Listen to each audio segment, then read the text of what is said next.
कुछ चीजें ऐसी हैं जो भगवान शंकर के ऊपर अन्न है, कई तरह के अन्न है, महादेव के ऊपर चढ़ा करके रोग शोक से निवृत्ति हो जाती है। जैसे किसी को मृगी का रोग, 1,00,000 गेहूं के दाने भगवान शिव के ऊपर चढ़ाइए, फिर उसको अकोर लीजिए और उसका कोई पदार्थ बनाकर, इसमें तो लिखा है दुग्ध में उसको पका करके उस रोगी को दे दीजिए, उसका रोग ठीक हो जाएगा। श्लोक बोले देता हूं, क्या क्या चीजें हैं सुन लीजिए जिसका वर्णन किया गया है। वर्णन है तिलाशैव जवावापि गोधूमा मुद्गमा सका अपरणीया शिवाय मंते नाना विदैरपि। हर एक गेहूं के दाने के ऊपर ओम नमः शिवाय। खाली गेहूं ही नहीं, इसमें और भी चीजें। तिल भगवान महादेव को चढ़ाइए, तिल चढ़ाने के बाद 1,25,000 दाना तिल का। और ये प्रदोष वाले दिन तो बहुत ही ज्यादा कमाल की बात है।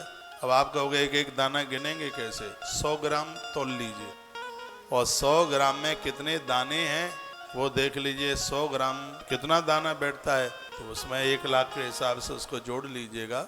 और वह तिल फिर कहीं हवन और यज्ञ में जाकर के लग जावे, भगवान महादेव परदेश में गई हुई दौलत को ला करके तुम्हारे घर में पटक दे। इसका अर्थ यह नहीं है कमाने की जरूरत नहीं पड़ेगी, कमाना तो पड़ेगा लेकिन धन आने के साधन बन जाएंगे। तिल, यव, जौ दुश्मन का नाश करता है। यव जौ, यदि यह जौ का निशान किसी के हाथ में हो, अंगूठे में हो, तो जाए फिरे वन खंड में तो लक्ष्मी संग। हाथ है ना, हाथ, इसमें पूरा का पूरा जीवन इसमें छिपा हुआ है।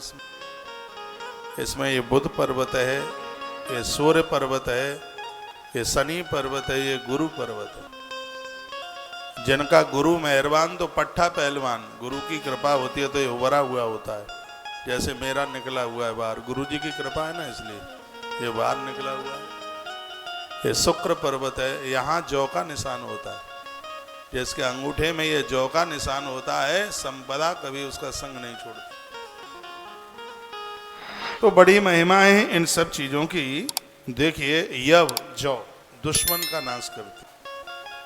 शंकर जी के ऊपर चढ़ा दो 1,25,000, 1,00,000 चढ़ा दो और उसको गंगा जी में जाकर के प्रवाहित कर दो। कहते हैं ना कि गंगा जी में जौ बोए, वो यही तो जौ है और कौन से। हाँ, गोधूम संस्कृत की भाषा है, संस्कृत में कहते हैं गोधूम, हिंदी में कहते हैं गेहूं। 1,00,000 गेहूं महादेव के ऊपर चढ़ाइए और उसको दूध में पका करके यदि ले लिया तो मृगी का रोग हमेशा के लिए खत्म हो जाएगा। ये ऐसा अद्भुत यह प्रसाद है। उड़द भी 1,00,000 उड़द भगवान को चढ़ाइए और इन्हीं मंत्रों के द्वारा तो भगवान शंकर जी उनके ऊपर बड़ी अद्भुत कृपा कर देते हैं। बहुत कृपा, इतनी कृपा तो भगवान शंकर आनंद ही आनंद कर देते हैं। तो अन्न के द्वारा भगवान शिव की पूजा की बात कही गई है। ऐसे फूलों के द्वारा भगवान शंकर की पूजा की बात करी। कुश, धतूरा, मदार, ये भगवान शंकर को चढ़ते हैं। इस ग्रंथ में तो लिखा है तुलसी पत्र भी भगवान शिव को चढ़ाया जाता है। तुलसी का पत्ता श्लोक में लिखा है, 63 नंबर का श्लोक है, अध्याय नंबर 13, रुद्र संहिता, श्लोक नंबर 63। कुशपुष्पैष धतूरै मन्नार द्रोण संभवै तथा तुलसी पत्रै बिल्व पत्रै विशेषता।